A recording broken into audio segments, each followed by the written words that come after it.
Ay, lumabas na ang anak mo, Juanico. Anong ipapangalan mo sa sanggol? JM po, Manang. Pinagsamang unang letra ng pangalan ko at pangalan ng asawa ko. Maganda naman. Kaya lamang ay parang hindi ata bagay sa napakagandang sanggol na ito. O siya, eto, kunin mo ang bata. Ingatan mo ang ulo. Dahan-dahan lang at malambot pa ang bunbunan ng sanggol. Napakaganda ng anak mo, Juanico. Mukhang paglaki ng batang ito ay maraming lalaki ang magkaka-interes sa kanya. Sasakit ang ulo mo sa mga manliligaw nito. Manliligaw? Ano bang pinagsasasabi mo, Manang? Nagbibiro po ata kayo. Lalaki po ang anak ko. Pero babae ang isinilang ng asawa mo, Juanico. Mukhang nagkamali ang doktor sa pagsipat sa anak niyo. Paano magkakamali? Gumastos pa ako sa bayan para magpa-ultrasound. Malaman ko lang kung babae o lalaki ang magiging anak ko. Kaya siguradong sigurado ko na lalaki ang anak ko. Ganun talaga. Minsan, iho, ang mga doktor nagkakamali din. Katulad ngayon, ilang taon ka na nga ba? At ilang taon na kayong nagsasama ng asawa mo? Okay na yan. Ang mahalaga ay may anak ka na. Hindi magandang biro yan, Manang. Malaki na nagastos ko para dyan. Teka, hawakan mo nga tong bata at titingnan ko. Huh? Babae nga. Kita mo na? Pinagkatandaan ko na ang trabahong ito. Hindi ako maaaring magkamali. Kahit nakapikit ako, alam ko ang babae sa lalaki pag iyak pa lamang ng sanggol. Ano man ang kasarian niyan, anak mo pa rin si JM. Biyaya pa rin ito ng Diyos, Juanico. Hindi mo naiintindihan. Naka-4 na palaglag na kami ng bata dahil puro sila babae. Anong gagawin ko dyan? Ni hindi ko mapapakinabangan sa bukid yan. Ni magpasuga pa ng kalabaw sa damuhan baka hindi pa magawa niyan. Ay nako, walang silbi. Dagdag palamunin ko pa. Sus Mariosep, 4?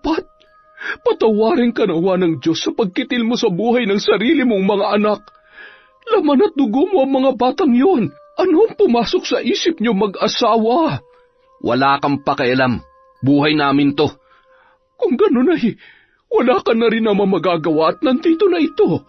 Malay mo sa susunod na magkaanak kayo ay lalaki na. Sa sitwasyon ng asawa ko, malabo na magkaanak pa kami. Buong buhay ko magiging pasanin yung batang yan. Kung gano'n ay, mahalin mo na lamang ang batang ito. Wala namang problema kung lalaki o babae ang inyong anak. Ang mahalaga ay malusog siya. Gusto ko ng lalaki. Lalaki lang. Yung magtutuloy ng lahi ko. Hindi yung magpapadami ng lahi ng iba. Lintik na buhay to. Minsan ka na nga lang magkaanak, babae pa. Diyan na nga kayo. Gusto ko pagbalik ko wala na yung batang yan, ha? Abay, anong gagawin ko sa kanya? Itapon mo sa basurahan o ipaanod mo sa ilog. Bahala ka. Patayin mo na para pare-pareho tayo walang problema. Buwisit. Taon 1978.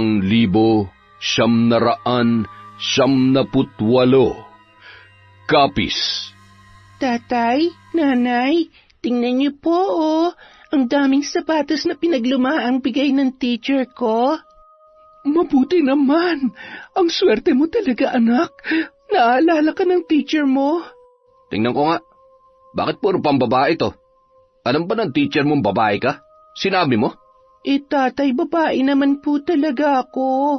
At sumasagot ka pang inutil ka? Aray, tay, yung braso ko po. Nasasaktan po ako. Kung hindi ka ba naman talaga isa't kalahating tarantado. Ay, sinabi ko na sa iyo hindi mo pwedeng ipangalandakan na babae ka, pero hindi ka pa rin makaintindi. Tanga ka ba talaga? Hindi ka nag-iisip tapos sasagot-sagutin mo pa ako, ha? Namilog ang mga mata ni JM sa nakitang ginawa ng ama. Alam niya na kung saan patutungo ang eksenang yun. Gusto niyang tumakbo, ngunit alam niyang wala naman siyang magagawa kahit bali-baliktarin pa ang mundo. Dito pa rin siya uuwi. Iisa lang ang pupuntahan ng ginawa niya, ang 2x2 ng kanyang ama. Nanlaki ang mga mata ni JM nang makita itong muli. Yumakap pa siya sa hita ni Juanico sa pagbabaka sakali na makaramdam ito ng awa para sa kanya. Tay, patawarin niyo po ako. Wala na po akong pagsasabihang iba. Hindi ko na po gagawin yun, pangako. Maniwala po kayo, Tay. Huwag niyo na po akong panuhin, parang awa niyo na. Ano akala mo sa akin, uto-uto? Iiyak ka lang at magmamakaawa, ayos na? Hindi mo ako madadala sa pagmamakaawa mo. Dumapa ka! Wala siyang nagawa sa utos ng kanyang ama. Nanginginig na dumapa ang bata habang nakita naman ni JM ang sariling ina na takip ang mga tengang nakaupo sa gilid ng lababo. Butil-butil ang luha nito sa gilid ng kanyang mga mata, pinagpapawisan ng malamig. Nanginginig ang babae sa nakikitang sitwasyon ng kanyang anak. Itinaas ng bata ang kanyang kanang kamay na parabang nanghihingi ng tulong sa kanyang ina. Kitang-kita ni JM ang pagyuko nito at paghagulgol ng tahimik sa tabi. Kasabay noon ay ang walang awang paghataw ni Juanico sa kanyang puwet na hindi niya na mabilang kung ilang beses. Tay, masakit na po. Tama na po. Maawa na po kayo sa akin, Tay. Yan ang dapat sa'yo. Hindi ako titigil hanggat nakakalakad ka pa. Tama na, Juanico. Itigil mo na yan. Baka mapatay mo na ang anak mo. Wala akong anak na babae. Umalis ka nga dyan. Huwag ka magpaharang-harang at baka hindi kita matansya. Ako na lang. Ako na lang ang bugbugin mo. Ako na lang ang parusahan mo. Ako din naman ang punot dulo ng lahat ng ito, di ba? Ako ang hindi makapagbigay sa iyo ng anak na lalaki, kaya sa akin ka magalit. Hindi na nakapagpigil si Juanico at hinablot ang asawa sa likod ng buhok nito. Kung akala mo maaawa ako sa sitwasyon ng walang kwenta mong anak, nagkakamali ka. Pasalamat pa nga siya at buhay pa siya. Kung ako lang ang masusunod, matagal ko nang dinispatsa yan. Magsama kayong mga pabigat lang sa buhay ko. Binitiwan ng lalaki ang hawak nitong 2x2 at padabog na lumabas ng bahay. Dali-dali namang inalo ng ina ang kanyang anak. Pinunasan ni JM ang muka nito at pilit na ngumiti sa harap ng kanyang ina. Oh, Nay, bakit po kayo umiiyak? Hindi naman to masakit. Sinabi ko lang kay tatay na masakit para tumigil na siya. Ayoko lang pong binubugbog niya ako sa harapan niyo kaya sinabi ko sa kanya yon. Huwag na po kayo mag-alala, Nay. Ayos lang po ako. Huwag na po kayong umiyak, Nay. Diyos ko, anak. Patawarin mo ko. Hindi mo dapat dinadanas ang lahat ng ito. Hayaan mo't gagawa ko ng paraan. Maayos lamang ang sitwasyon natin. Sa ngayon, makinig ka muna kay nanay, ha? Anak, itong tatandaan mo. Ikaw si JM, isa kang lalaki. Hindi ka magpapakita kahit kanino na babae ka at mahina ka. Ipakita mong malakas ka at kaya mong makipagsabayan sa iba pang mga lalaki. Ganyan ang gusto ng tatay mo, at ganyan din ang ipapakita mo sa lahat. Aalisin mo ang lahat ng marka ng pagiging babae simula sa buhok, pananamit at kilos. Ipangako mo sa akin yan, JM. Pakiusap. Mangako ka. Pero, Nay, ilang taon ka na? 15 taon na po. 15 taon ka nang nagtitiis, anak. Ngayon ka pa ba susuko sa pagpapanggap? Konting tiis na lang. Tumingin ka sa mga mata ko. Naniniwala ka ba kay nanay? Opo, huwag po kayo mag-alala. Kakayanin ko po, Nay. Ingatan mo sarili mo. Ang pagsunod lang sa tatay mo ang paraan para manatili kang buhay. Ikaw lang ang nag-iisa kong anak, JM. Kung hindi ka susunod sa tatay mo, baka pati ikaw patayin niya gaya ng mga nauna mong mga kapatid. Ipagpasalamat nating buhay ka at inahayaan ka niyang mabuhay. Nay, hindi po ako nagdesisyon para maging anak niyo. Hindi ko rin ginustong siya maging tatay ko. Kung ayaw niya sa akin dahil babae ako, tingin niyo po ba gusto ko siya para maging tatay ko? Kung nakakapili lang sana kaming mga anak, hindi namin pipiliin ang miserableng buhay ng dahil sa mga magulang namin. Gusto kong malaman niyo, Nay, na hindi ako nabubuhay ng dahil kay tatay. Wala akong utang na loob sa kanya. Nabubuhay lamang po ako, Nay, dahil gusto ko kayong makasama. Nadurog ang puso ng nanay ni JM dahil sa kanyang narinig. Natulala ito sa sinabi ng anak at nakaramdam ng pagkirot sa kanyang puso. Naging pabayapa kong ina para sa iyo. Patawarin mo ko. Isang mahigpit na yakap ang iginanti ni JM sa kanyang ina. Lahat ng takot at pagod ay napawi ni JM sa isip nito. Ang simpleng pagyakap na yun ay nagbigay ng pag-asa sa kanyang ina. Ilang araw ang lumipas, parang walang nangyari sa kanilang tahanan. Patuloy pa rin ang sitwasyon. Ang pinagkaiba nga lang ay mas nasasanay na si JM sa pananakit ng ama, lasing man ito o hindi. Isang madaling araw, nagising si JM na may kaluskos na naririnig sa labas ng kanilang silid. Pupungas-pungas pa niyang tiningnan ang papag at nakita niyang tulog na tulog ang kanyang ama.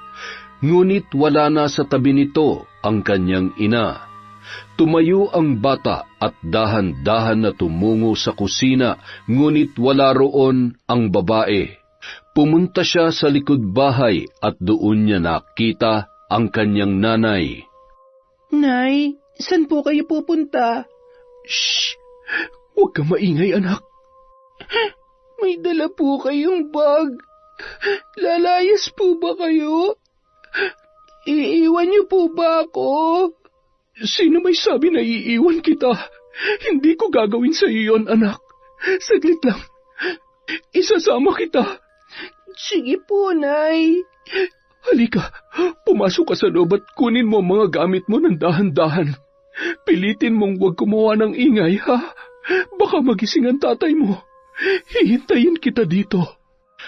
Dahan-dahan na kumilos si JM para gawin ang sinabi ng kanyang ina.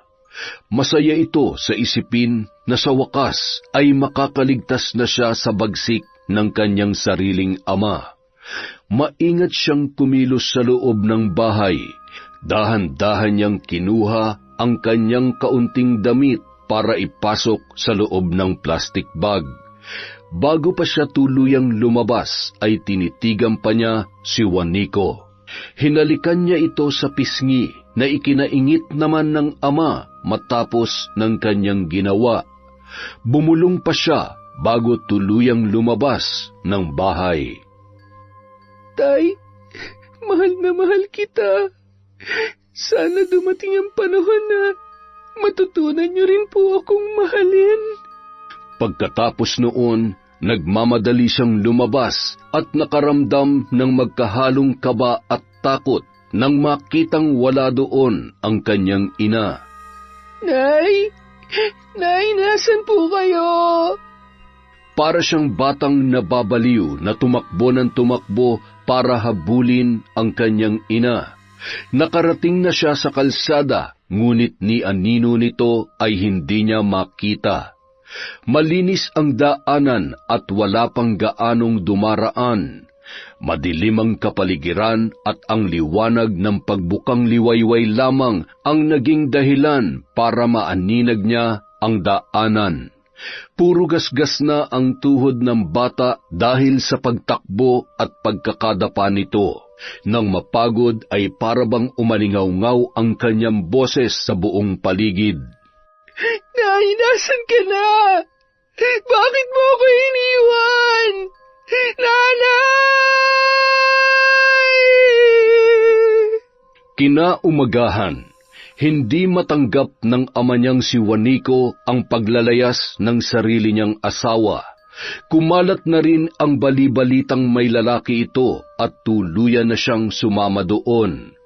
Kaya naman walang araw na hindi niya napagbubuntungan ng galit ang kaawa-awang bata. Ang dating paminsan-minsan na pambubugbog ay naging araw-araw at mayat-maya na. Ang dating kayumangging kulay nito ay naghahalo na sa kulay ng pasa. Napagod na rin si JM na itago pa ang bakas ng pambubugbog sa kanya ng sariling ama. Nagmistulang normal na sa katawan ng bata ang pagkakaroon noon. Gayunpaman, wala namang makapagsumbong sa kinauukulan dahil takot ang lahat kay Mang Juanico. JM, bakit ika-ika ka na naman? Ginawa ka na naman bang punching bag ng tatay mo? Kahit ako, insan, kung akong tatay ni JM, hindi ako magsasawang pagpraktisan yan. Ano JM, sumagot ka. Siguro magaling nang sumuntok yung tatay mo sa araw-araw na pagpapractice, no? Huwag mo kaming talikuran. Napakabastos mo talaga, bakit hindi ka sumagot? Ang sabi ko, kung gumaling na ba yung tatay mo sa pagsuntok? Kung gusto mong malaman, nandun lang siya sa bahay umiinom. Hamunin mo ng suntukan. Kapag nasuntok ka, sabihin mo sa akin kung gumaling na ba siya. Insan, hinahamon ka Suntukan daw kayo ng tatay niyang lasinggero. Ayos, astig sumagot tong si JM Mukhang meron ng ipinagyayabang Eric, gusto ko nang umuwi. Kung wala din kwenta yung sasabihin niyo, padaanin niyo na lang ako. Abat, lumalaban na yata tong patpatin na to. Pitik ilong, pitik ilong! Hindi pa nakakapagsalita ang binata ay nasuntok na yun ni JM sa muka. Nakaramdam siya ng pagkahilo at bahagyang napatigil. Sinipat-sipat ang ilong na dumudugo. Natakot ang lalaki dahil sa pagpatak noon mula sa kanyang muka. Aba, marunong ka na nga lumaban Ang lakas sumuntok, tol. Parang nahilo ka doon, Erika. Papayag ka ba doon? Sa galit ni Eric at pambubuyo ng mga kaibigan at pinsan nito, kinaladkad niya si JM at palihim na dinala sa isang abandonadong classroom. Doon ay ipinatali niya ang magkabilang kamay nito sa bintana gamit ang pakalat-kalat na alambre sa mga upuan na naroroon. Pinagsasampal ni Eric ang muka ni JM hanggang sa mamulayon at hanggang sa dumugo na ang kanyang mga labi. Habang ang iba naman ay sinusuntok siya ng paulit-ulit. Walang pagtutol si JM sa ginagawa nila. Hindi rin ito makitaan ng pag-inda sa mga tadyak, suntok at sampal dahil sanay na ang katawan niya sa ganitong pananakit. Sanay na rin siyang makakita ng dugo sa patpatin niyang katawan.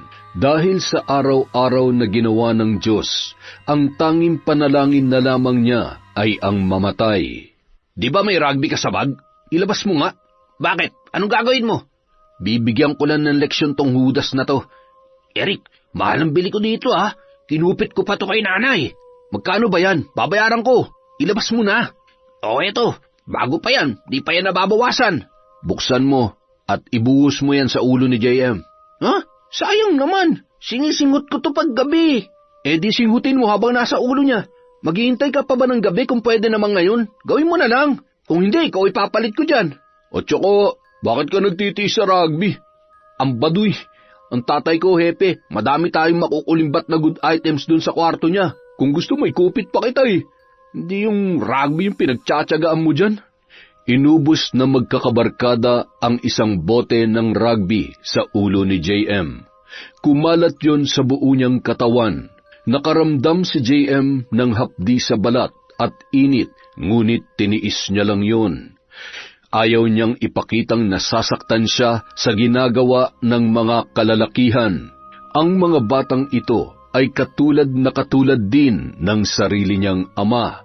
Lumalakas sila kapag ikaw ay nakikita nilang mahina.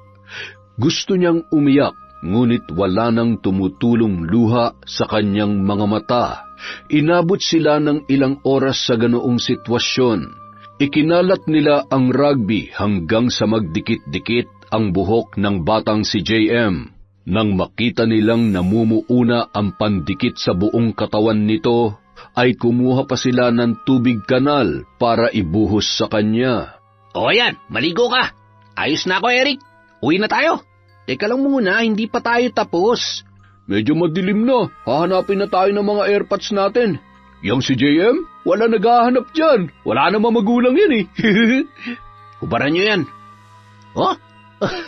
Tol, di ako pumapatol sa kapwa ko lalaki. At saka, ang sabi ko hubaran nyo. Hindi ko sinabing gahasain. Sumunod na lang kayo. Wag! Bugbugin nyo na lang ako ng paulit-ulit. Yun naman ang gusto nyo, di ba? Magana ang mukha mo. Bugbog sarado ka na pero nakakatanggi ka pa.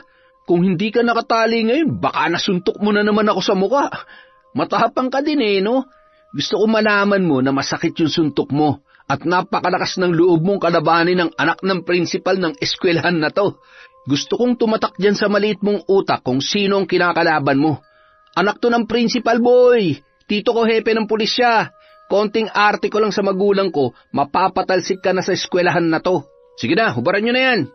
Hubot-hubad dapat para madala. Tapos patakbuhin sa bukid.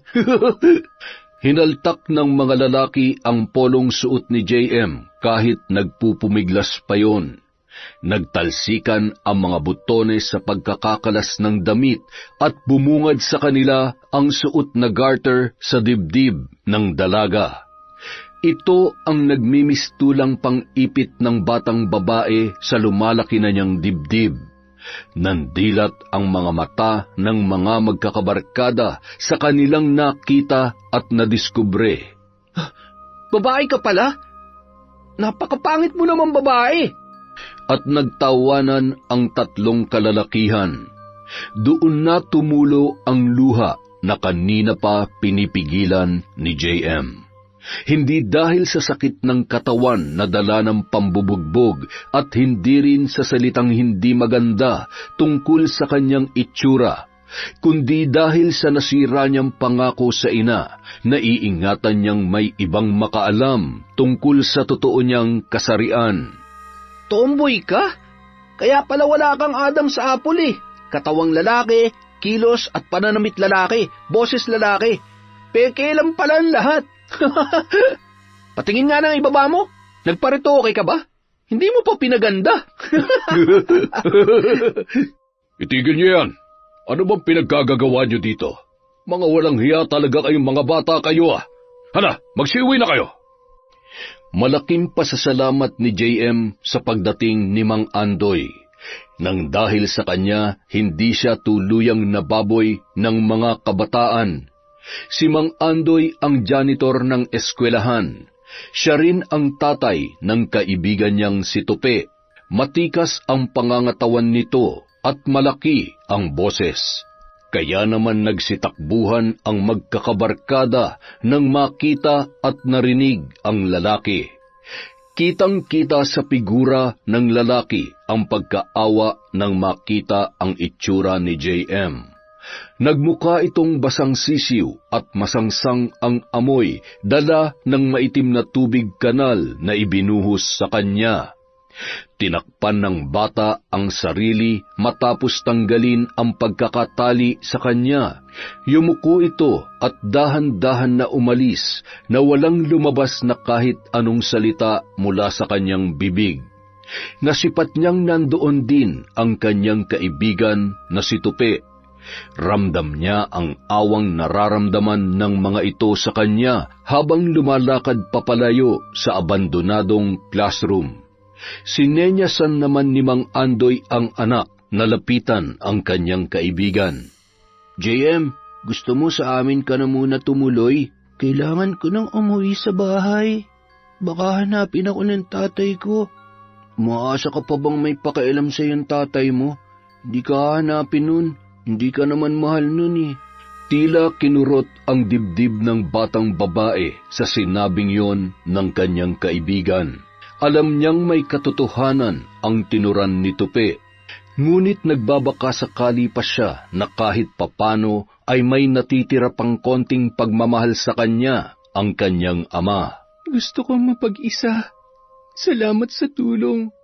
Walang lingon-lingon, iniwan niya ang mag-ama sa madilim na lugar na yon. Umuwi siya sa bahay na tulog ang ama at malakas ang pagkakahilik. Tumango siya sa harapan ng salamin at doon ay nakita niya ang sarili na punong-puno ng pandikit ang buhok at muka. Kumuha siya ng gunting at ginupitan ang sarili habang lumuluha. Sabay muling tumingin sa salamin. Maga ang kanyang muka dahil sa bugbog at dumudugo ang kanyang ilong.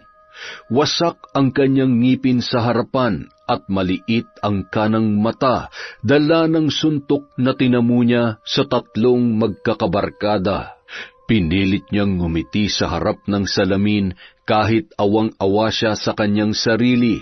Hanggang kailan kaya siya makukulong sa ganitong sitwasyon? Makalipas ang ilang sandali. JM, halika. Puntahan mo ko dito, JM. Napabalikwas si JM dahil sa kanyang narinig. Tumingin siya sa paligid, pero gaya ng inaasahan, si Juanico lamang ang naroroon. Nakakarinig siya ng pagtawag galing sa hangin. Tuloy-tuloy siyang bumangon at tumungo sa likod bahay.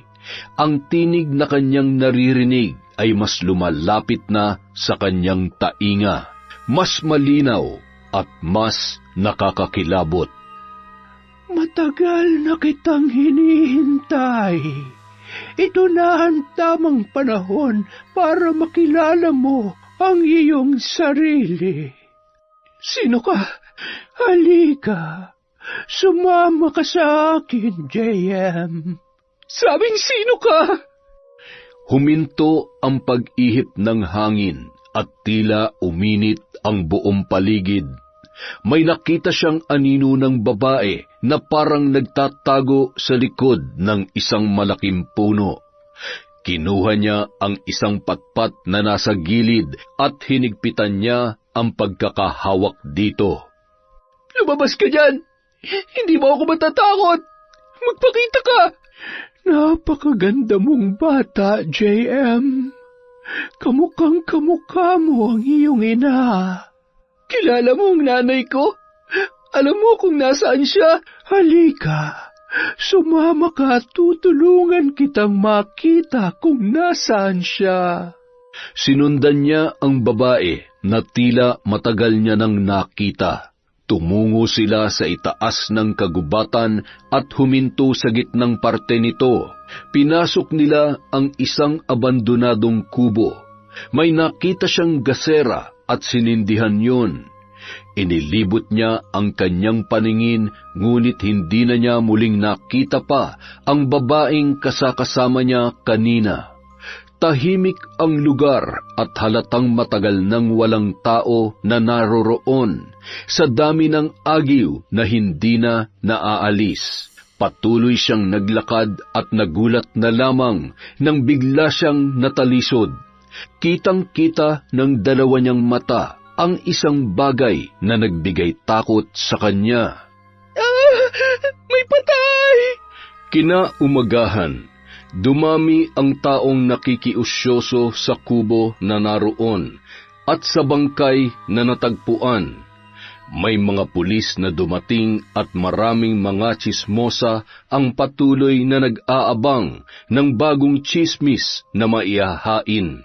Hindi ba nanay mo si Maria, yung asawa ni Juanico sa baba ng bundok na ito? Opo, Kapitan. Bakit po? Naghalugog kasi kami sa kubo at ito ang nakita namin. Isang lumang litrato. Nasa likod na kasulat ay Maria de la Cruz. Matagal-tagal na pala yung bangkay ng lola mo. Hindi na nga makilala at agnas na ang muka. Bakit ngayon nyo lang naisipang dalawin? Sana naipalibing nyo na maayos. Mukhang katandaan ng dahilan ng pagkamatay niya. O siya, sige. Kami na ang bahala sa dapat ayusin dito. Ito nga pala ang gamit ng lola mo at umuwi ka na sa inyo. Salamat po. Ni minsan ay walang nabanggit ang nanay niya tungkol sa kanyang lola. Sa pagkakaalam niya ay 10 lamang ang kanyang ina at nang nag-asawa ay dito na nanirahan. Wala sa hinagap niyang makikita niya pa ang kanyang lola. Ni pangalan nito ay hindi niya rin alam. Kung ano man ang dahilan ng paglilihim na ito ay hindi niya rin maunawaan. Ngunit nagtataka si JM kung bakit ito nagpakita sa kanya. Matapos ang araw na yun ay parabang sumpa na laging nagpapakita na sa kanya ang matanda sa kanyang mga panaginip. Lagi siyang ginigising sa gabi at parabang may gustong ipagawa sa kanya, ngunit madalas ipinagsasawalang bahala niya na lamang ito. Samantala, akala ni JM ay tapos na ang panggugulo ng mga kaklaseng sila Eric. Yun pala ay nagsisimula pa lamang ang mga yon na pag-interesan ang mga taong malalapit sa puso niya. Ngayon, nakatuon naman ang pansin nila sa kaibigan niyang si Tupe. Kinagabihan, mayroong isang malamig na bangkay ang iniwan sa harap ng bahay ni Mang Andoy. Bugbog sarado ito gaya ng ginawa sa kanya. Maraming saksak sa tagiliran at may kalakip na perang naka-envelope ang bangkay ng kanyang kaibigan na si Tupe. Diyos ko, sino may kagagawa nito, anak? Bakit nila nagawa sa iyo ito?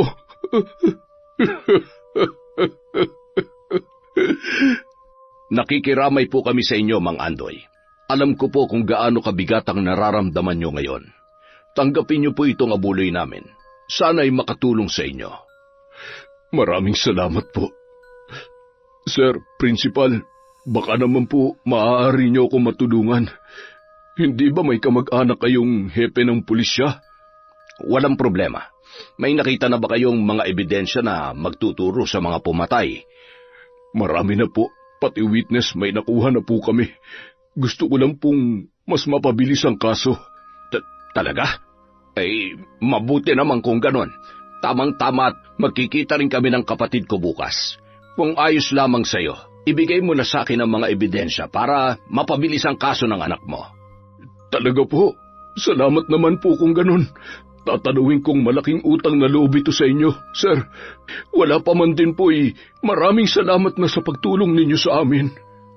Samantala, mas nakakaiwas na si JM ngayon sa pambubugbog ng kanyang ama dahil bihira na siyang umuwi sa kanilang bahay. Madalas ay tsinitsyempohan niya itong tulog o kaya naman ay nasa bukid. Mas ginaganahan siyang magpalipas ng oras sa bahay ng kanyang lola. Tahimik doon at mag-isa lamang siya pero pakiramdam niya ay lagi siyang may kasama. Ang kubong yon ay ang piping saksi sa madalas niyang pag-iyak sa pagkawala ng matalik niyang kaibigan. Nawala na ang lahat ng importante sa kanyang buhay. Nung una ay ang nanay niya, ngayon naman ay si Tupe. Si Tupe na laging nagpapaalala sa kanyang lumaban kapag may nang-aapi sa kanya. Nasa ganoon siyang sitwasyon nang tila may nakita siyang lalaking dumaan sa pinto ng likod ng bahay ng kanyang lola. Sinilip niya yon at nang makita ang figura ng lalaki ay tumayo ang kanyang balahibo mula sa kanyang likod papunta sa batok.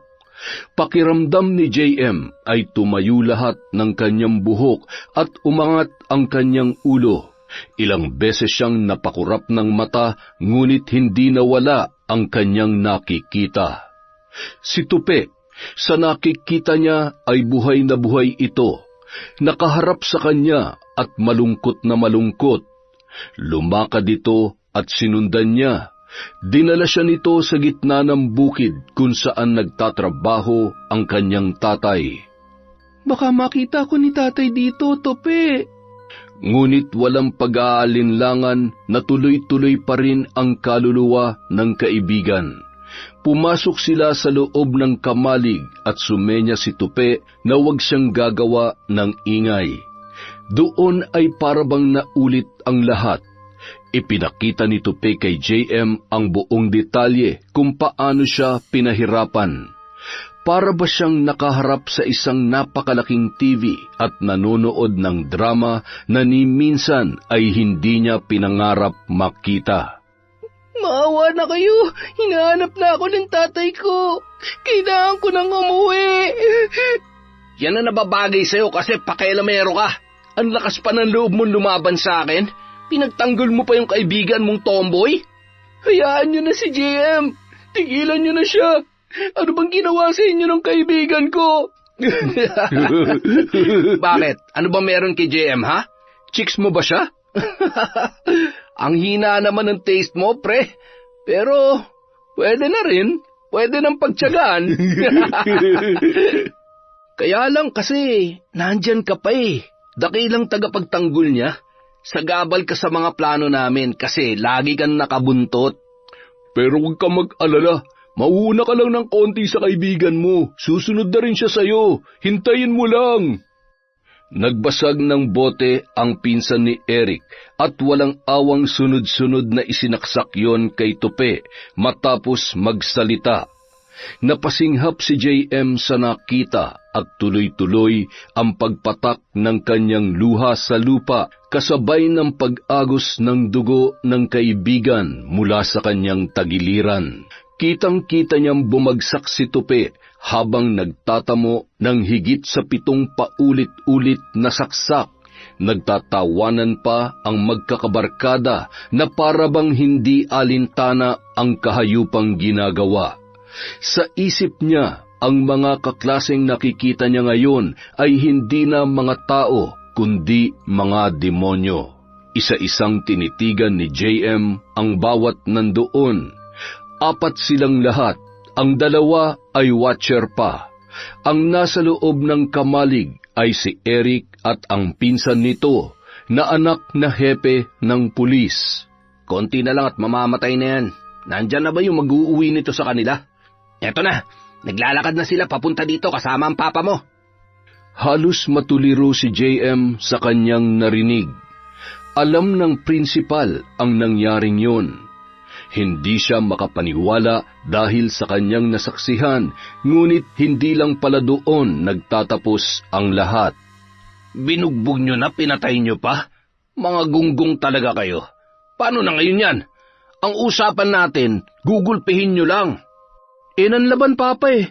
Kung magsumbong pa to, kaya tinuluyan na namin. Binigyan nyo pa kami ng problema. O siya, Mang Juanico, ikaw na mag-uwi niya sa bahay nila. Tatay? Para siyang nasusuka sa kanyang nakita at mga narinig. Nasaksihan niya ang lahat mula sa pagpasok ng ama, pagbalot sa katawan ng kanyang kaibigan bago isinako at paglabas nila ng kamalig na nagtatawanan pa. Hilam na ang kanyang mga mata sa kakaiyak. Nakita niyang titig na titig sa kanya ang mga mata ni Tupe na may luha sa gilid. Humihingi ng hustisya ang mga titig na yun. Hindi na nakaya pa ni JM ang lahat ng ipinakita ng kaluluwa ni Tupe sa kanya. Nagtatakbo ito habang humahagulgol. Nagkandarapa pa siya sa pagtakbo na parabang may humahabol sa kanya. Nagmamadali siyang tangan-tangan ang kanyang natuklasan. Tumungo siya sa lugar kung saan nakaburol ang kanyang matalik na kaibigan. May sisiw ang kabaong noon sa huling gabi ng kanyang lamay. Patawarin mo ako, Tupe, nang dahil sa akin nandyan ka ngayon. Patawarin mo ako kung ako naging kaibigan mo. Patawarin mo ang mundo kung bakit puro demonyo ang nakatira dito. Salamat sa pagmamahal at sa pagtatanggol mo sa akin. Salamat sa lahat-lahat. Hayaan mo, ako ang maniningil sa mga taong may kagagawan nito. Ano ba nangyari sa iyo, JM? Bakit napakadungis mo't nakapaka lang? Ay nako, kang bata ka, oo. Saan ka ba nanggaling? Ang sama-sama nila. Hindi sila tao. Ano ka mo? Ay, ano ba nangyayari sa iyo?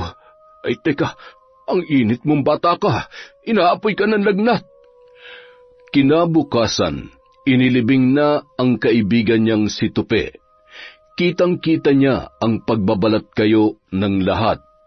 Ang mga salarin na malayang nakakalakad ay buong lakas loob na nagpakita sa mismong araw ng libing.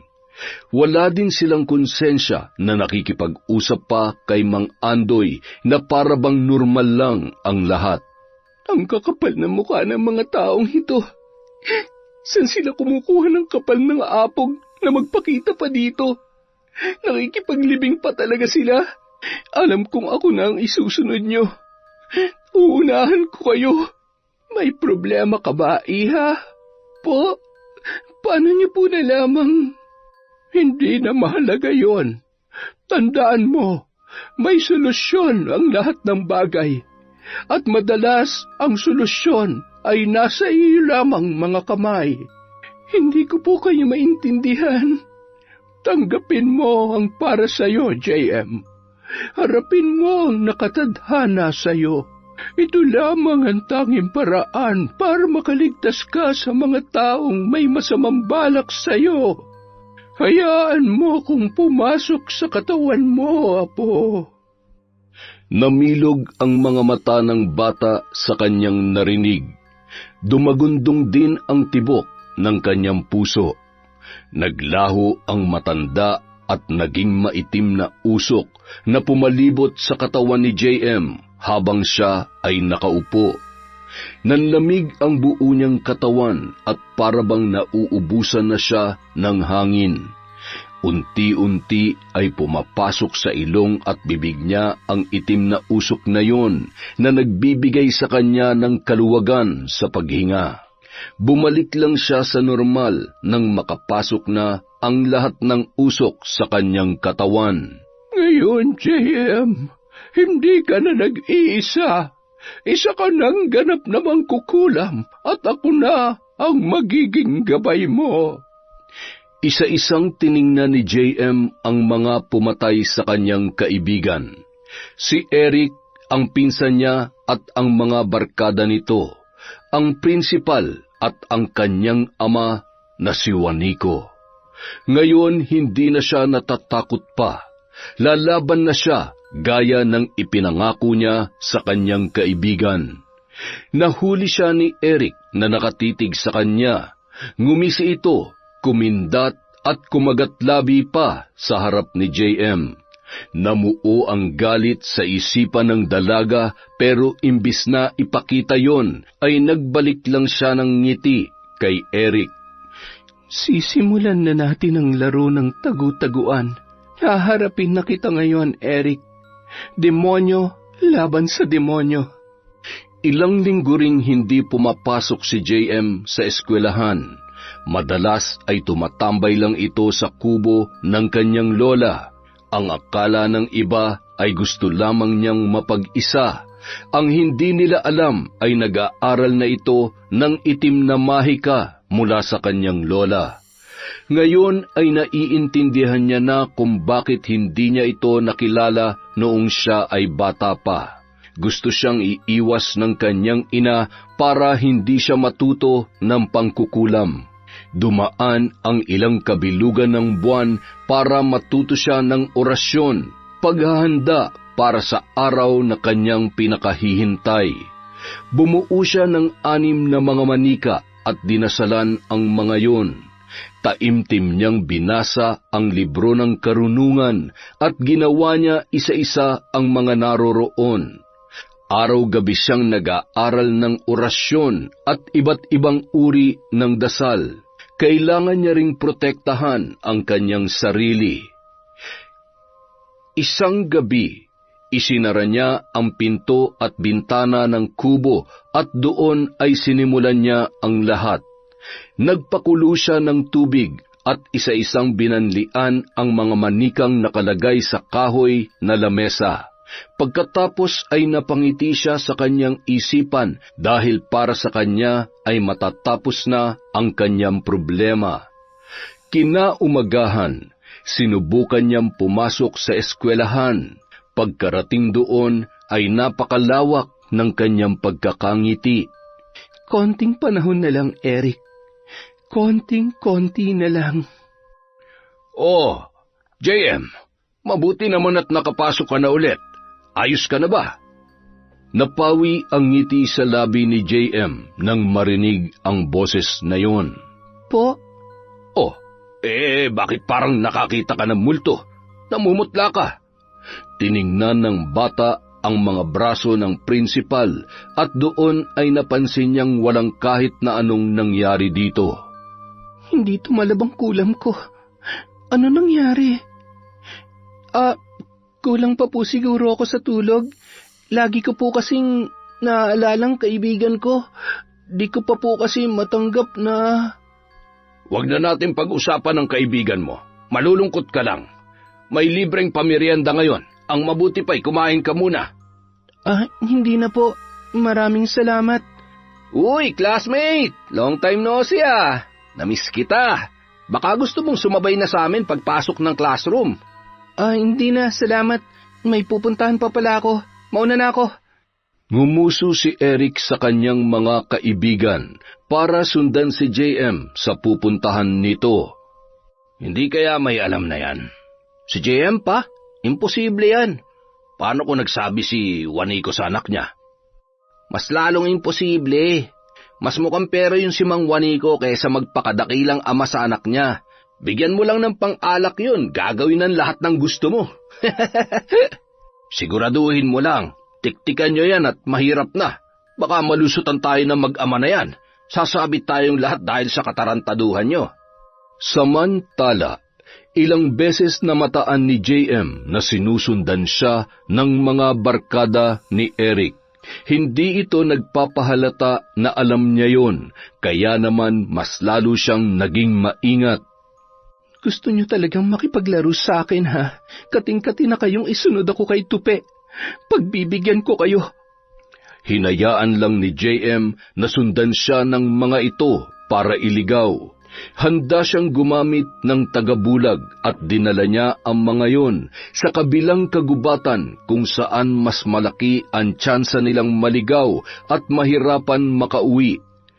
Pagkarating niya sa kubo ng kanyang lola, doon ay nagwala si JM habang umiiyak. Bakit hindi tumalabang sumpa? Bakit? At doon ay biglang nagliwanag ang libro. Binuklat niya yon at sinagot ang mga tanong niya. Huminto siya sa pag-iyak at siniguro ang mga kasangkapan na kakailanganin niya para isakatuparan ang susunod niyang mga plano. Sa oras na ito, hindi na siya maaaring magkamali pa. Kinaumagahan, plinano niya ang lahat pati ang kanyang mga paggalaw. Bumili siya ng 3 itim na manok at yon ay kanyang dinasalan. Naglagay siya ng itim na sinulid sa leeg ng manok at kinabitan niya yon ng maliit na papel na binalutan ng plastik at ginawang kwintas. Bumalik siya sa kanyang ama upang doon ay isakatuparan ang kanyang mga plano. Doon ay inalagaan niya ang mga manok, pinapakain, binubusog at sadyang pinapataba para lumaki at sumikip ang pagkakatali ng mga ito. Nag-alaga ka pa ng mga manok dito? Ilang linggo kang nawala tapos babalik ka na may dala pang palamunin? Tumingin sa labas si JM at doon nakita niyang minamatyagan sila ng mga magkakabarkada. Napangiti lamang siya at nagkunwari na walang nakita. Lumapit si Juanico sa kanya para muling pagbuhatan siya ng kamay. Ngunit nag-usal ang bata ng orasyon ng pagpapakalma para sa sarili niyang ama. Imbis na sampalin siya nito, ay niyakap pa siya ni Juanico. Simula sa araw na ito, magiging mabait ka na sa akin. Hindi mo na ako pwedeng saktan pang muli kahit na sa salita. Sa tuwing gugustuhin mo kong saktan, sarili mong sasaktan mo o ang ibang tao. Nakikita mo bang nakikita ko, Eric? Bakit? Ano bang akala mo sa akin, bulag? Hindi pwede to. Baka ilaglag tayo ni Mang Juanico. Mukhang magkasundo na sila mag-ama. Ang bali-balita pa naman ay humingi na ng tulong si Mang Andoy sa ibang tao dahil parang wala na daw usad ang kaso dito. Baka makulong tayo niyan. Hindi mangyayari yan. Pinsan, kausapin mo rin si Tito. Sabihin mo mga nangyayari dito. Gaya ng inaasahan ni JM, nagdulot ng pagkabalisa ang mga bagong ikinikilos ni Mang Juanico sa mga salarin na laging nakamasid sa kanila. Kinaumagahan, biglang nagkaroon sila ng hindi inaasahang panauhin. Magandang umaga, JM. Ako ang tito ni Eric. Andyan ba ang tatay mo? Naku, Hepe, kayo pala. Nasa taas po si tatay, nagkakape sa loob. Tay, nandito po si Hepe. Kumusta na nga po palang kaso ni Tupe? Umuusad po ba? Bakit parang hindi na ito ang JM na batang anak ni Juanico? Wala nang pasa tulad ng dati at maaliwalas na ang muka. Ang kaso ni Tupe? Ayos naman. Mabuti naman. Iniimbestigahan pa. Ganun po ba? Umupo po muna kayo. May lamesa din po dito sa labas para sa mga bisitang katulad ninyo.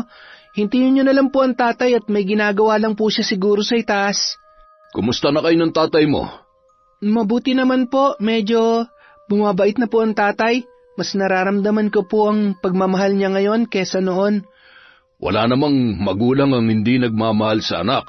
Nakakapagkwentuhan ba naman kayo? Opo. May nabanggit po siyang may pinagawa kayo sa kanya. Pinagawa?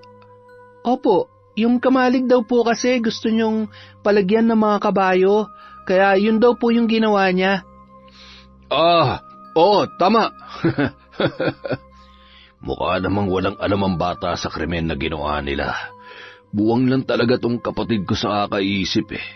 Gagawa-gawa ng problema tapos ako ang peperwisyuhin. Sira na kasi yun kaya buti naman naayos niya na. Buti po't napadalaw kayo, Hepe.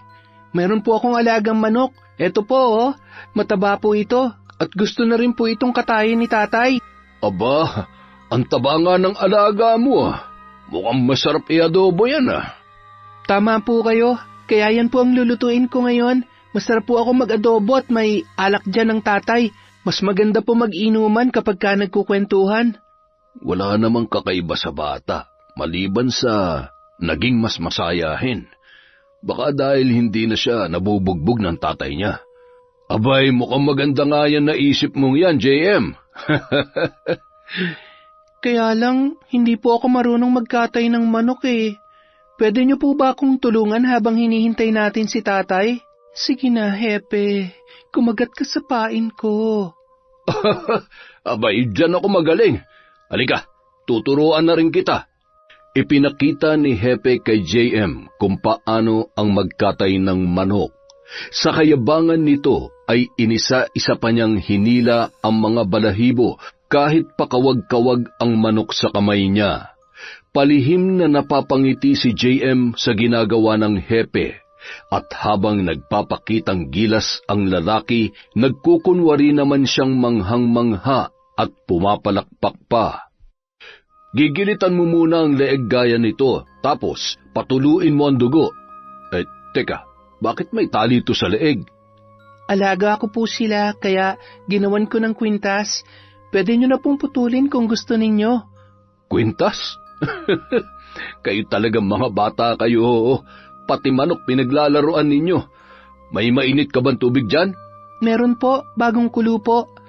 Mas maganda akin na. Ayan. Maya-maya lang madali nang matatanggal ang mga balahibo ng manok. Ang galing niyo po palang magkatay ng manok. Maraming salamat po. Mukhang may tumatawag po sa inyo. Kanina pa po umiilaw yung cellphone nyo. Ay, sige. Sasagutin ko lang, ha?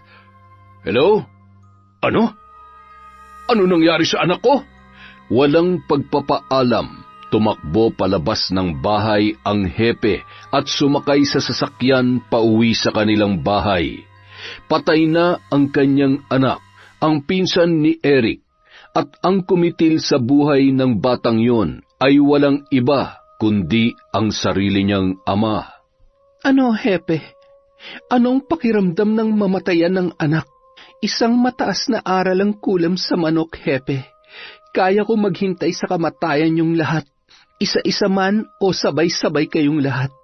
Isa lang ang patutunguhan ninyo. Lahat kayo'y mamamatay. Hindi nyo na ako matatakasan ngayon. Pagbabayaran ninyo ang ginawa nyo sa akin at sa kaibigan ko. Tumigas ang muka ni JM habang nakatingin sa malayo. Hindi pa siya tapos. Nagsisimula pa lamang siya sa kanyang paghihiganti. Tumingin si JM sa may bintana. Nandoon ang kanyang ama. Nakatingin sa kawalan. Tulala at nangangalumata ito, habang ang patay na manok naman ay itinapon na ni JM sa basurahan. May 2 pa siyang manok na dapat alagaan at patabain. Gustong-gusto ko na kayong pagpapatayin, pero mas gusto ko kayong pahirapan para maranasan nyo kung paano ang pinahihirapan tulad ng ginagawa nyo sa iba. Magpasalamat kayo at humihinga pa kayo. Utang nyo sa akin ang buhay nyo.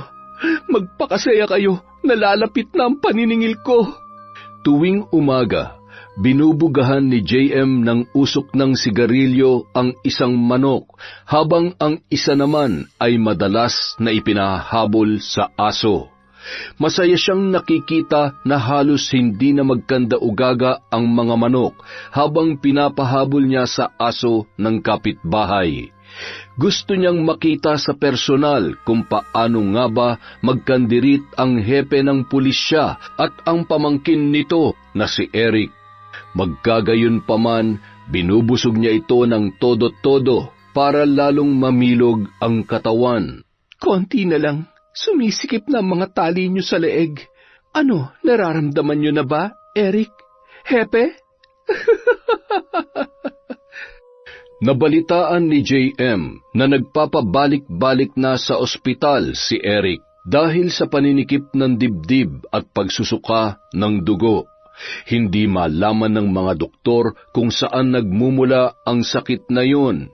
Ang sabi ng iba ay nagsimula lang daw yon sa pag-ubo na parang laging nasasamid at nagrereklamong laging nakakaamoy ng usok ng sigarilyo kahit wala namang naninigarilyo sa loob ng kanilang bahay.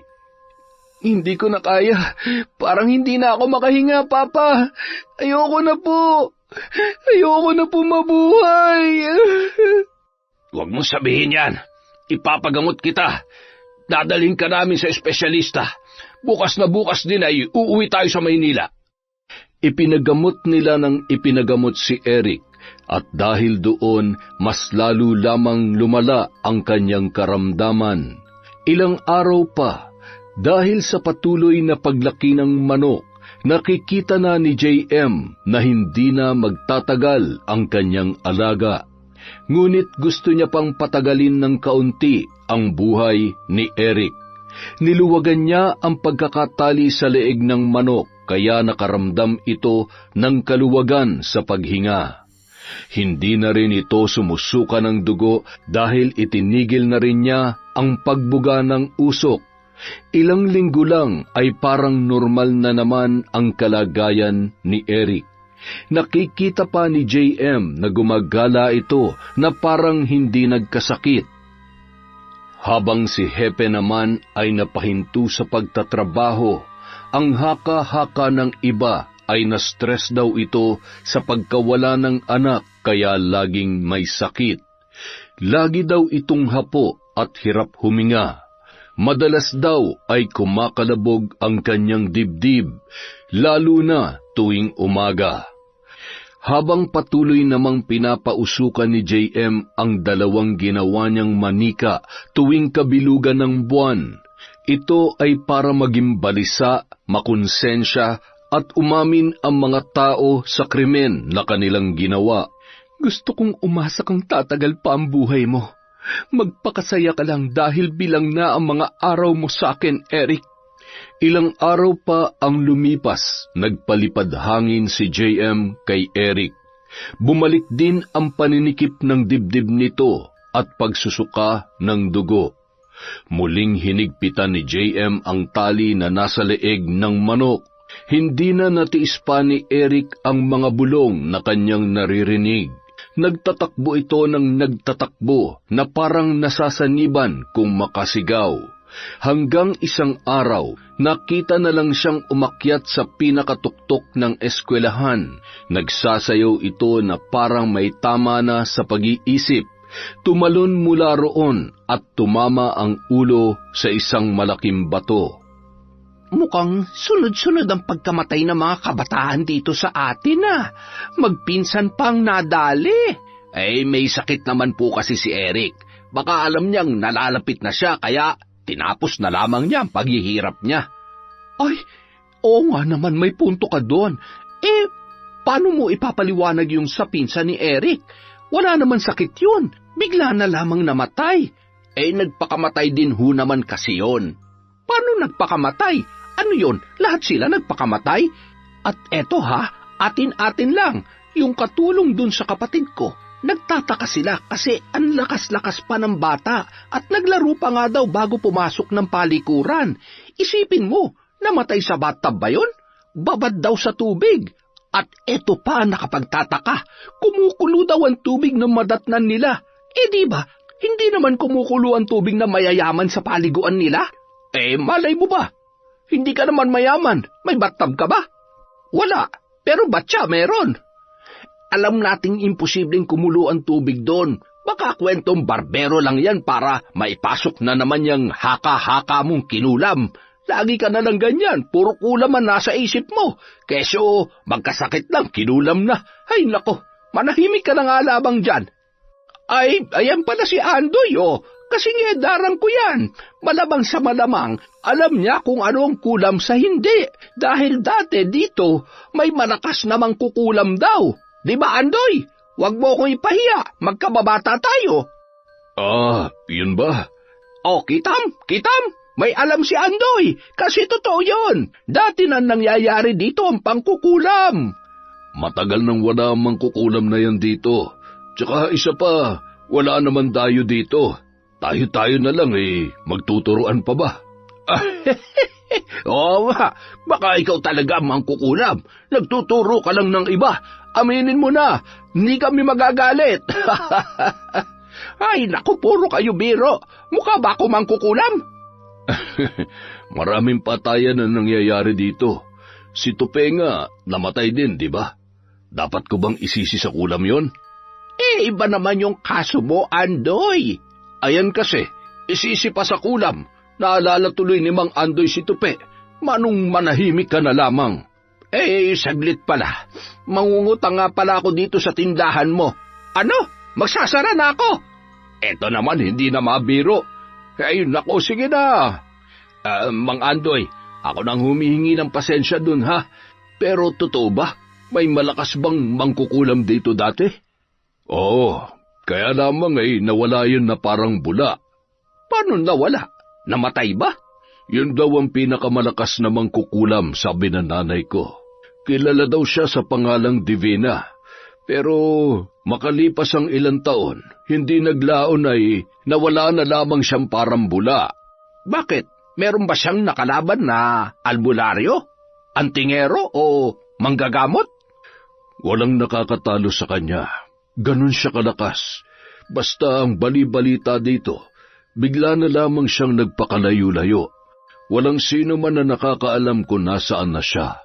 Wala rin namang umaamin na meron siyang kamag-anak dito.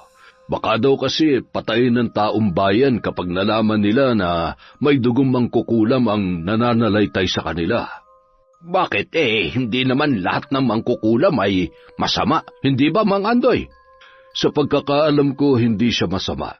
Ang balita pa nga nanggagamot daw yon. Kilalang kilala yon ng nanay ko dahil naging magkaibigan sila. Lahat ng di daw kayang gamutin ng doktor, siya ang nakakapagpagaling. Kaya lamang bigla na lamang daw siya nagpakalat ng isang sakit sa buong baryo. Bakit naman? Ninakaw ang anak niya at nagalit siya sa mga tao. Tapos biglang nawala matapos magpakalat ng sakit. Di rin namin alam kung natagpuan ba niya ang anak niya o hindi. Marami rin na namatay noon, pero gaya ng sabi mo, matagal ng kwento yan. Maaari din nating isipin na kwentong barbero lamang. Sige na, dadaan pa ako sa burol ni Eric. Sige, mag-iingat ka. Ay, Paano nga kaya kung may nakamana ng dugong mangkukulam ni Divina? Paano kung nandito lang pala nakatira ang nawawala niyang anak? Inisa-isa ni Mang Andoy ang mga muka ng kanyang mga nakakasalubong. Pakiramdam niya ay biglang bumagal ang oras nung mga sandaling yun. Paano nga kaya kung isa sa mga nakasalubong niya o makakasalubong niya ay ang kasunod na henerasyon ni Divina? Mang Andoy, salamat nga pala sa ipinadala mong pritong manok. Masarap ang pagkakatimpla. Pritong manok? Ako po ang nagdala ng manok dito. Kinatay ko po kasi yung isa kong alagang manok para maluto at madala dito. Ay, sa'yo ba yun, JM? Akala ko galing kay Mang Andoy. Gusto ko lang pong ibalik sa inyong lahat ng magagandang ginawa nyo nang mamatay ang kaibigan kong si Tupe. Maliit na bagay lamang po yan. Pasensya na kayo, Andoy at JM. Mali-mali na ako. Alam mo naman ang pakiramdam ng nawalan na nag-iisang anak. Pero masarap ang timpla mo sa manok, ha? Mataba ang karne. Sayang nga lang at hindi kita napagtirhan, Andoy. Anong ginagawa mo dito, JM? Nakikiramay ka? Nakita ni Mang Andoy ang pagpapalit ng reaksyon sa mukha ng bata. Hindi niya anak si JM, pero alam niyang malaki ang galit nito sa pamilya, lalong-lalo na kay Eric. Hindi niya inaasahang makikita ang bata sa lugar na yon. Alam mo, mabait na bata talaga tong si JM. Alam naman natin na may mga alitan na mga yan. Away bata ay ka nga. Pero ganun pa man, sa huling sandali ay gusto niya pa rin tingnan si Eric bilang isang kaklase. At masaya akong ganyan ang pagtingin ni JM sa buhay. Ganun po ba, sir? Mabait naman silang dalawa ni Tupe at wala pong duda yon. Sige, JM, maupo ka na riyan at sisilipin ko naman si Eric. Kinagabihan, sa di malamang dahilan, hindi makatulog ng maayos si Mang Andoy. Binabagabag siya sa ideya na baka nga may nangungulam sa kanilang bayan. Posible kayang kulam din ang ikinamatay ng kanyang anak. Imposible. Tao ang gumawa nun sa anak ko. Walang mangkukulam na mananaksak ng tao para makapatay. Pero kung kulam naman ang ikinamatay ng dalawang bata, bakit naman yung gagawin at sino naman ang gumawa noon? Ay, Andoy, ganito ba talagang tumatakbo sa isip kapag namamatayan ng anak? Hindi ka mawala sa isip ko, Tope. Kailan ba mabibigyan ng hustisyo ni tatay ang pagkamatay mo? Hanggang ngayon ay hindi pa rin umuusad ang kaso mo. Tumayo sa pagkakahiga si Mang Andoy at kumuha ng tubig na maiinom. Nasa ganoong tagpo siya nang may makita siyang pamilyar na figura na dumaan sa may kalsada. Si JM yun ah. Oras na ng gabi, ano pa ang ginagawa ng batang yun sa labas? Nagmadali siyang lumabas ng bahay at sinundan ang batang naglalakad. Manakanakay bigla naman itong nawala sa kanyang paningin. Nagpaikot-ikot si Mang Andoy sa pwesto niya para tingnan kung nagtatago lang ba ang bata o hindi. JM, ikaw ba yan? Huwag mo na akong taguan. Huwag mo rin akong takutin. Hindi naman ako magagalit sa iyo kung bakit gabi na nasa labas ka pa. Pero dapat kapag ganitong oras na, nasa loob ka na ng bahay. Nag-aalala lamang ako sa iyo. Halika na, lumabas ka na. Huwag mo na akong pagtaguan dyan. Wala siyang nakuhang kahit anong sagot mula sa batang kanyang kinakausap. Dahan-dahang lumapit si Mang Andoy sa pwesto na malapit sa isang puno. Ramdam niyang may nagtatago doon dahil iba ang galaw ng mga damo. Ay, naku po, Diyos ko, aso! Ay, malaking aso! Ay, lintik na aso lang pala! Diyos ko po, atakihin ako sa puso doon, ha! Ay, naku, kasi naman, Andoy, Bakit naman kasi katanda-tanda mo na lumalabas ka pa 10 oras na ng gabi? Dapat ay nasa loob ka lang ng bahay. Ay nako, makapasok na nga. Kinapa ni Mang Andoy ang dibdib dahil sa matinding takot. Pinilit niyang pakalmahin ang sarili. Nagpasipol-sipol pa kunwari bago bumalik sa kanyang kubo. Buti na lamang may aso. Kinabukasan, dumaan si Mang Andoy sa bahay ni na JM. Maaga pa ay naroon na siya. Mang Andoy, bakit po kayo napadaan? Gusto niyo po ba ng kape? Ay, sige JM, bigyan mo nga ako. Ay, teka nga pala, sandali. Mahigpit na hinawakan ni Mang Andoy ang braso ng bata. Kinabahan si JM sa inakto ni Mang Andoy. Tila may kakaiba sa tatay ni Tupe. Bakit po, Mang Andoy? Ay, pakidagdagan mo ng asukal ha. Gusto ko yung matamis. Mga 2 kutsara. Nakahinga ng maluwag si JM sa sinabing yon ni Mang Andoy. Ngumiti ito at tumungo na sa painitan ng tubig. Nasaan nga pala ang tatay mo? Hindi ko nakikita sa bukid eh. Nasa taas po. Teka, tatawagin ko po. Tay, hanap po kayo ni Mang Andoy. At gaya ng dati, dumungaw si Wang Maniko sa bintana ng kanilang bahay. Diretso ang tingin nito, tagusan sa kawalan. Pare, nandito ako sa baba. Dito ka tumingin. Tay, nandito po kami. Ayun, tumingin din. Pakape ha. Buti pa itong anak mo, niyaya ako magkape. Tayo tumanda na't lahat, nilaway mo hindi mo ako inaalok. Si Mang Andoy talaga, kung makabanat ka para po kayong walang problema. Ay, tanong ko nga pala JM, kailan pa naging robot yan tatay mo? Po? Abay, nagbagong buhay na yata. Buhay robot ba yan? Naging ganyan po siya nung iniwan po kami ni nanay. Ay nako, natatakot tuloy ako. Bakit naman po? Kakaiban lagay ng tatay mo Baka maging ganyan din ako, lalo pat hindi ako nakakatulog ng maayos mula nung mawala na si Tupe. Buti pa si Tupe, mahal na mahal niyo po siya. Sana po kayo na lang ang naging tatay ko, Mang Andoy. Kahit papano, nakaranas siya ng pagmamahal ng isang tunay na ama. Kung hindi mamasamain ng tatay mo, tawagin mo na rin akong tatay simula ngayon. Tutal, tulala naman na siya. Dati, wala lang siyang pakialam. Sa bagay, mabuti na yung ganyan. Hindi katulad nung dati, halos araw-araw kang bugbugin. Teka, maiba tayo. May asukal ka pa ba dyan? Opo, Tatay Andoy. Paubos na po yung kape nyo. Gusto nyo pa ng asukal? Mapait kasi. Kulang sa tamis. Ganoon po ba? Gusto nyo po sa inyo na lang tong asukal? Pwede ba? Opo naman. Ilang araw na lamang tutuparin na ni JM ang nakatakda.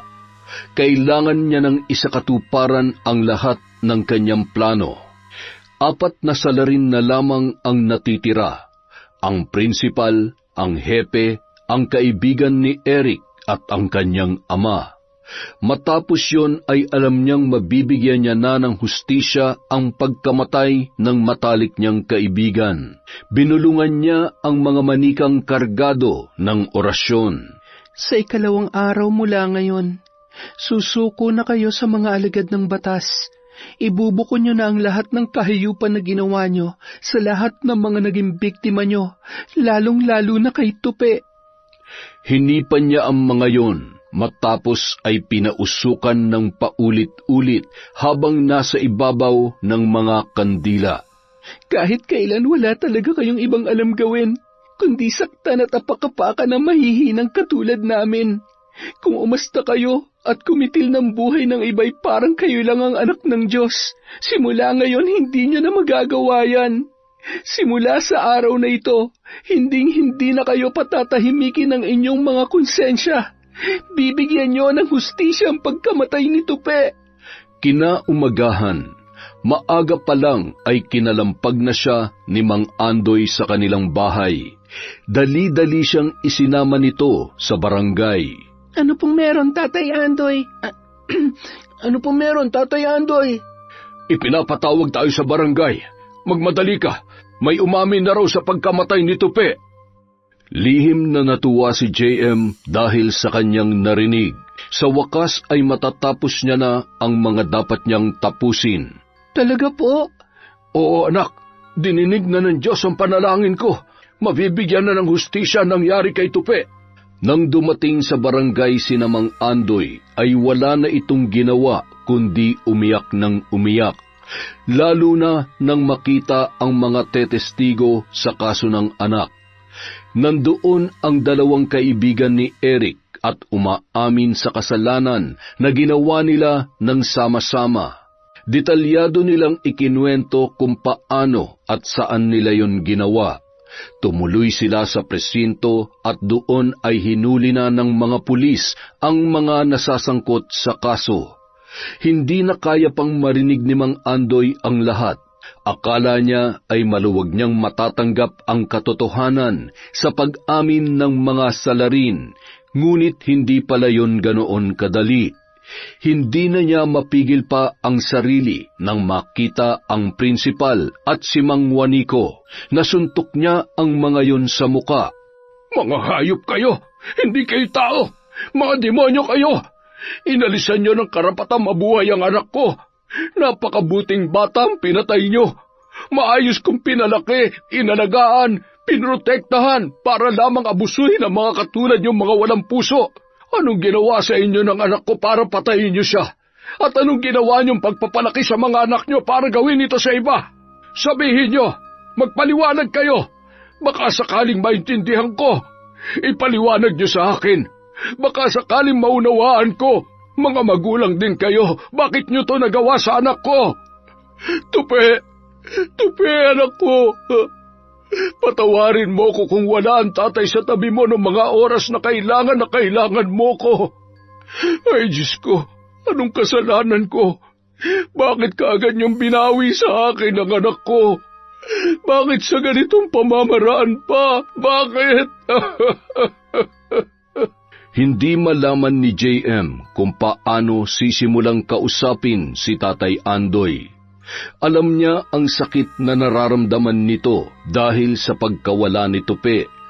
Ilang buwan niya rin dinala yung sakit na yon ng mag-isa, lalo na nang ipinakita sa kanya mismo ni Tupe ang mga nangyari. Kinahapunan, bumalik siya sa bahay ng mag-isa habang nagmumuni-muni. Nagtataka siya kung bakit parang wala si Hepe sa mga kriminal na hinuli sa pagkamatay ng kanyang kaibigan. Hindi ka maaaring makatakas sa kasalanan mo, Hepe. Nagpalinga-linga siya at pilit na hinanap ang kahuli-hulihang manok na kanyang inaalagaan. Hindi na niya ito makitang gumagala sa paligid. Kung ano-ano tuloy ang tumatakbo sa kanyang isipan. Baka ninakaw o kaya hinabol ng aso.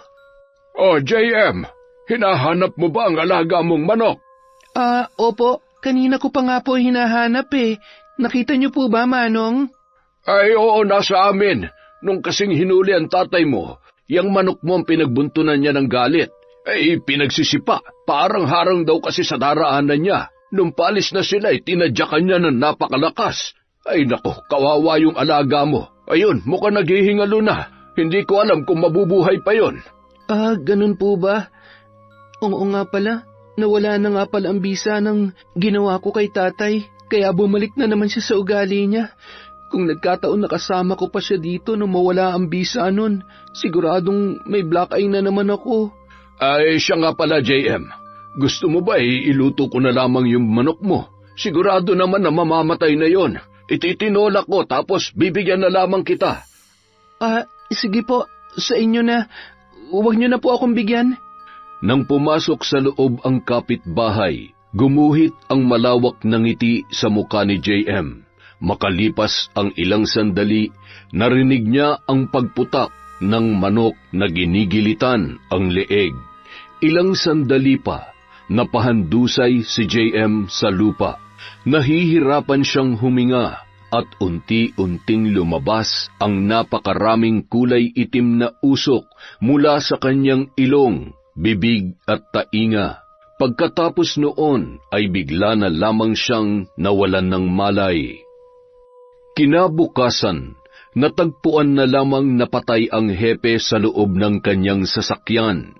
Ang haka-haka ay inatake daw ito sa puso, habang ang tsismosang babae sa tindahan ay naninindigang kulang pa rin ang ikinamatay nito.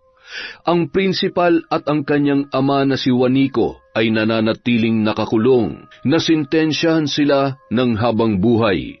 Samantalang ang dalawang kabataan ay tuluyan ng dinala sa mental hospital. Hindi na nila nakaya pa ang panghuhusga ng ibang tao sa kanila, kaya naman pakiramdam nila ay laging may nakasunod sa kanila o lagi silang pinag-uusapan ng mga tao sa kanilang paligid. Makaraan pa ang ilang buwan ay tumuntong na rin ang Disyembre. Kasabay ng pagsilang ni Jesus ay ang kaarawan ni JM. Maligayang kaarawan, anak. Alam mo bang sabi nila kapag daw ang kaarawan ng isang tao ay kasabay ni Jesus, mas marami daw yung biyaya. Kaya dapat taon-taon magpapasalamat ka sa Diyos kasi sabay kayong nagdiriwang. Salamat po, Tatay Andoy. Ang dami po nating handa. May spaghetti pa na hindi lasang ketchup. Abay, siyempre, masarap ako magluto eh. O siya, hipan mo na yung cake mo. Ay teka, bilangin mo muna kung ilang pirasong kandila yan, ha? 15 lang po, Tatay Andoy. Kulang po ng isa. 16 na taon na po ako. Naku, saan ko kaya nailagay yung isa? Ay, ano ba naman yan? Pasensya ka na, anak, ha? Unang birthday mo pa lamang ay nagkamali na ako. Ayos lang po, Tatay Andoy. Masaya na po ako dito kahit walang kandila. Ayos lang po. Ngayon lang kasi ako nagkaroon ng cake sa buong buhay ko. Hindi bale, taon-taon bibilhan kita niyan. At kapag nakaluwag-luwag, iba't ibang uri pa. O, sisindihan ko ng mga kandila, ha? Hipan mo isa-isa, pero humiling ka muna. Sige po. O ano, nakahiling ka na ba? Opo. Ano ang hiling mo? Secret na po yun. Sabi nila, di daw dapat sinasabi ang hiling para matupad. Abay, siya nga naman. Ang galing, isang ihip lang ay namatay na lahat ng kandila. Ay, teka, merong kumakatok. Ikaw na magbukas habang inaayos ko itong lamesa, ha? May inaasahan po ba kayong bisita, Tatay Andoy? Baka yung kapitbahay natin sa tindahan. Wala siguro silang handa kaya manghihingi. Dahan-dahang binuksan ni JM ang pinto at natulala siya sa kanyang nakita. Hindi niya inaasahan ang bisitang darating. Ang bilis naman matupad ng kahilingan ko. Maligayang kaarawan, anak. Ito ng 16 na kandila mo. Pwede mo nang hipan. Nanay, ito po ang pinakamasayang kaarawan ko. Nagbalik na po kayo. Ang ganda-ganda naman ng anak ko. Mahaba na ang buhok mo at nakaipit ka na. Nakabestida ka rin. Hindi mo na kailangan pang magtago, anak. Salamat sa Diyos. Malaya ka na.